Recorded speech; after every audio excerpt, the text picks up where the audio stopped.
a set of chrome spikes spinning on a wheel, a spotlight clamped to a mirror arm, a little diesel generator humming behind a sleeper at 2 in the morning.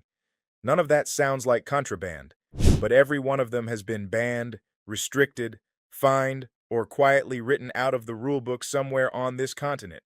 And if you walk a truck stop lot tonight from a Nebraska plaza off Interstate 80 to a gravel yard outside Laredo, you will find drivers running them anyway, because when a thing works out there, truckers do not surrender it for a regulation. 20 truck inventions so good the rulemakers came after them. Some of those bans were the right call. A few saved lives. And if you ever pulled a loaded trailer over a mountain with a mechanical engine under the hood, number one is going to sting, because it did not just take equipment away from you. It took the thing that made you your own boss. Number 20, twin sticks. Two shift levers coming out of the floor, the main box in your right hand and the auxiliary brownie in your left, worked in a rhythm that sounded like music if you knew what you were hearing. No synchronizers helping you. You matched road speed to engine speed by ear, and a man who split gears cleanly held an engine in its power band the whole way up a grade. What ended twin sticks was not a statute, it was fleet policy and insurance, because two levers meant longer training and more clutch claims, so the carriers went to automatics and the schools stopped teaching it. Go to a farm auction in Iowa, and there are still men who drive nothing else. Twin sticks were about how a truck moved. The rule makers came after how it looked too. Number 19. Chrome lug nut spikes, long pointed chrome cones threaded over the lug nuts spinning with the wheel. They started as corrosion protection for the threads. Then they got longer, then they got pointed, and pride took over from function. Then regulators looked at a spinning steel point at hip height on a city street. Several Canadian provinces and a stack of European rules treat a protruding object on a wheel as a hazard, and inspectors here write them up the same. They never went anywhere, because a man who spends his life inside a machine wants it to look like it belongs to him. A spike only ever threatens somebody's paint. The next one was built to take a hit. Number 18. The Texas bumper. Call it a bull bar, a moose bumper, or a grill guard. Heavy steel bolted to the front frame rails, built to take a deer at 60 and keep the radiator and hood in one piece. A whitetail through a plastic bumper means a tow and a week of downtime. A whitetail into steel means you hose off the front and keep rolling. European pedestrian rules ended rigid bull bars over there. Here it was length limits and fleet liability. The carriers stripped them off, and every owner-operator running Montana at dusk bolted one back on. A bull bar handled what came at you. The next one helped you find what you were looking for. Number 17. The alley light. A small spotlight clamped to the mirror arm with a handle inside the cab, and you could swing it anywhere you wanted. Anybody who hunted a dock number at 3 in the morning in an industrial park with burned-out lamps and no signage knows why. Then the statutes caught up. Most states restrict aimable spotlights on public roads, and a beam across an oncoming windshield is an easy ticket to write. Walk a delivery yard tonight, and half the older trucks still have one on the mirror, because a GPS tells you the address is here somewhere, and only a spotlight tells you which door. Light lets you see the job. The next one let the whole county hear you doing it. Number 16. Straight pipes and the muffler delete. Pull the muffler off a mechanical diesel, and the truck loses 100 pounds. The exhaust flows freer, and the rig starts sounding like a switch engine leaving a yard. On a long grade in Wyoming, a freer breathing engine runs cooler and pulls harder, and there is not a driver alive who has not enjoyed that sound off a rock cut. The trouble was federal. Removing factory emissions equipment is tampering under the Clean Air Act, and every county with houses near a highway has a noise ordinance on top of that. Straight pipes still stand behind cabs from Georgia to the Dakotas, because a truck that sounds alive feels alive. Noise you could argue about. The next one put light in somebody else's eyes, and that argument the drivers lost. Number 15. Aftermarket HID and LED headlight conversions.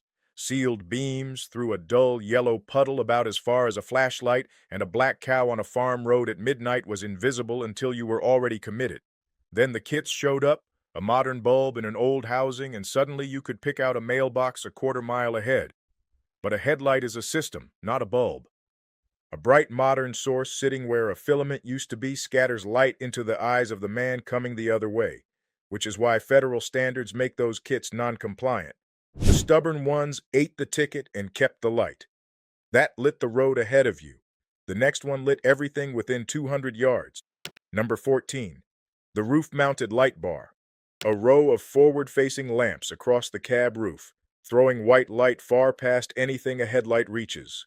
On an unlit logging road in Oregon or an oil field lease in the Permian at 4 in the morning, that bar is the difference between working and parking. It is also blinding to everybody else, which is why nearly every state requires them covered and restricted to off-highway use. Sensible on an interstate. A lot less sensible 12 miles down a lease road. So the covers go on at the pavement and come off at the gate, every day, in every energy field in America. Light beat the dark. The next one was invented to beat something that does not care how well you see. Number 13. Studded snow tires. If you cross the northern tier in January, you know what glare ice looks like at 3 in the morning. That dull gray shine that says the road has stopped being a road. Studs were the answer. Tungsten carbide pins pressed into the tread, biting frozen pavement the way cleats bite a frozen field. On an icy grade, they are the difference between making the delivery and sliding backward toward a guardrail. What killed them was concrete. Highway departments priced the repaving and the numbers were ugly, so Minnesota outlawed them in the early 70s and other states squeezed them into seasonal windows. Run the Colorado high country in deep winter and you will still hear that ticking because a rutted road gets repaved and a jackknife truck does not. Studs cost the states money. This next one would have saved drivers thousands and the rulebook would not allow it. Number 12. The trailer boat tail. Follow a dry van closely and you feel the turbulence off that flat rear door. At highway speed, that swirling air is one of the biggest fuel penalties on the rig, so engineers built folding panels that taper the back of a trailer into something closer to a boat stern, and the savings run into thousands a year on one truck. Then it hit the wall. Trailer length in this country is written into law and measured in inches, so bolt 5 feet of panels onto a 53-foot trailer and you have built an illegal vehicle. A proven fuel saver, sitting in a warehouse, waiting on paperwork. That one cost drivers money at the pump, the next one cost them sleep. Number 11, the auxiliary power unit. Before APUs, staying alive in a sleeper meant idling the main engine all night, close to a gallon an hour, putting hours on an engine doing no work. A small diesel generator on the frame rail runs your climate control on a fraction of the fuel and lets a man sleep through a 105-degree night in Phoenix without cooking in his bunk. Then California decided that generator was itself a diesel engine and required units on newer trucks to carry particulate filters or shut down. A machine invented to cut fuel burn was suddenly regulated as a source of emissions. Drivers retrofitted, went to batteries, or planned their California runs around where they could legally sleep. Sleeping alone in a truck is hard enough. For a long time, a driver did not have to. Number 10. Riding double. For most of the last century, the right seat was not empty. Wives ran with their husbands for a summer, sons rode along the week school let out, and a man 1,000 miles from home had somebody to hand him a sandwich and tell him he was drifting. Drivers picked up hitchhikers too, and the code was simple. You talked, you shared coffee, you dropped him where the road split. Then it ended. The federal rule is plain: no unauthorized passenger without written permission from the carrier, and the insurers made that permission nearly impossible to get. The hitchhikers vanished from the ramps entirely. Some owner-operators still run their spouses on their own authority, and they call it the best thing about owning the truck. That rule emptied the passenger seat. Here is how drivers replaced it. Number 9. Skip talking on the CB. Your radio was for the trucks around you. But on certain nights, when the ionosphere sat just right, a signal would leave an antenna in Oklahoma, bounce off the sky, and come down clear as a bell in Georgia. Drivers called it skip. A man alone on a dark 2-lane at 2 in the morning could key a microphone and end up talking to a stranger 2 time zones away about weather, freight rates, and whether either of them was making it home for Christmas. The FCC never approved, prohibiting CB contact beyond about 155 miles. Park at a truck stop after dark and listen. Somebody down the band is talking to somebody he has no business hearing. Skip broke a rule about distance. This next one broke a rule about gravity.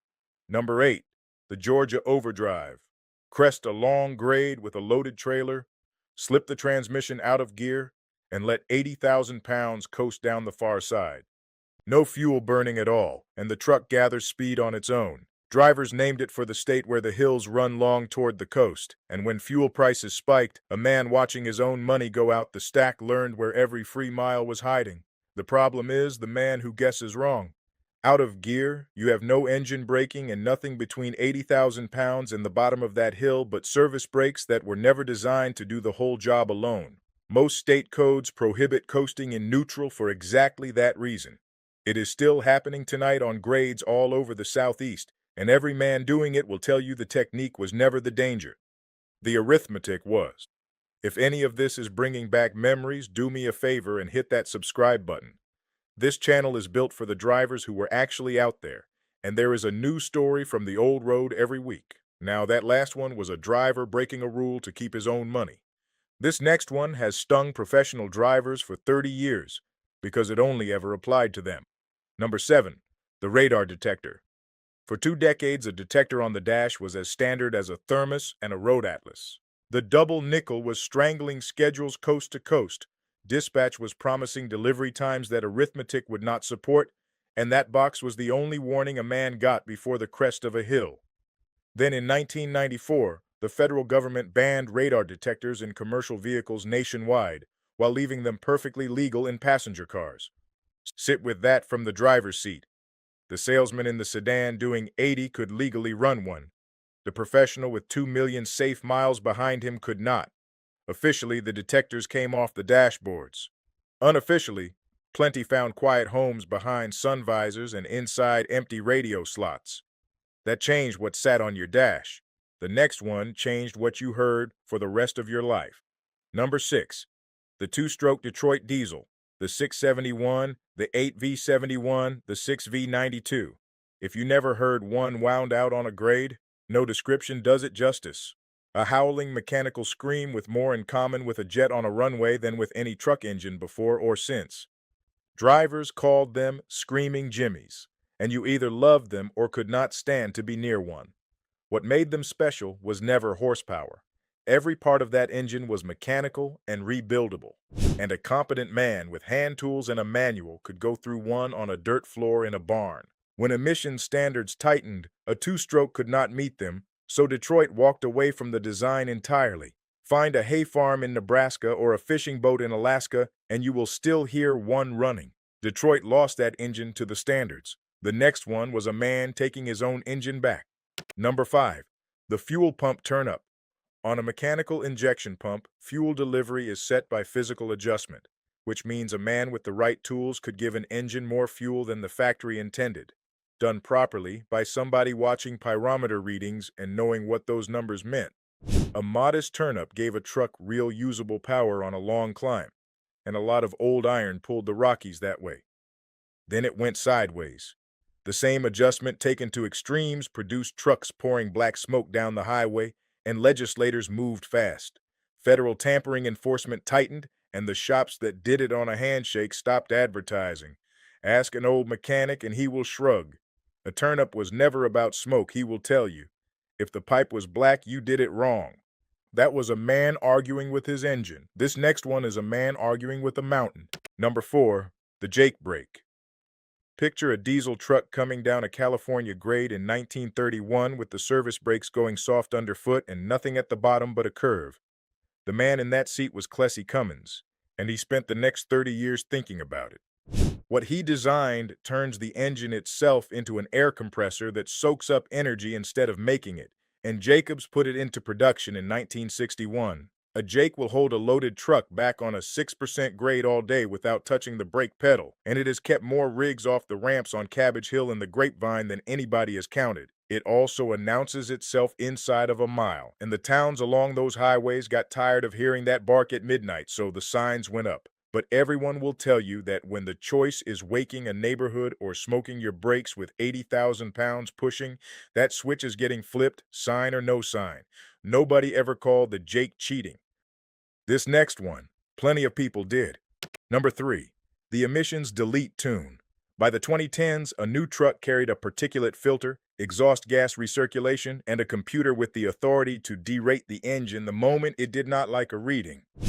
Drivers were getting parked on the shoulder by a fault code with 40,000 pounds of perishables behind them and a dealer 300 miles away quoting a 2-week wait. So an industry appeared, shops and tuners who pulled the hardware off and rewrote the software so the truck simply ran.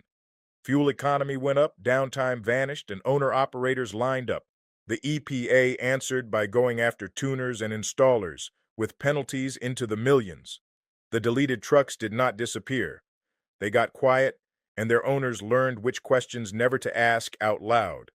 That was drivers modifying a new truck. This next one was an industry building around the problem entirely. Number 2. The glider kit. A glider was a brand new truck with no heart in it. Peterbilt or Kenworth sold a fresh cab, frame, and front axle, and a builder dropped in a rebuilt pre-emissions engine, something a man could work on with wrenches he already owned. What rolled out that door had no filter to clog, no regeneration cycles parking you on a shoulder in the rain, and no sensor sending you to a dealer 300 miles off your route. It was not a loophole to the men buying them. It was the truck they had been asking for since the electronics arrived.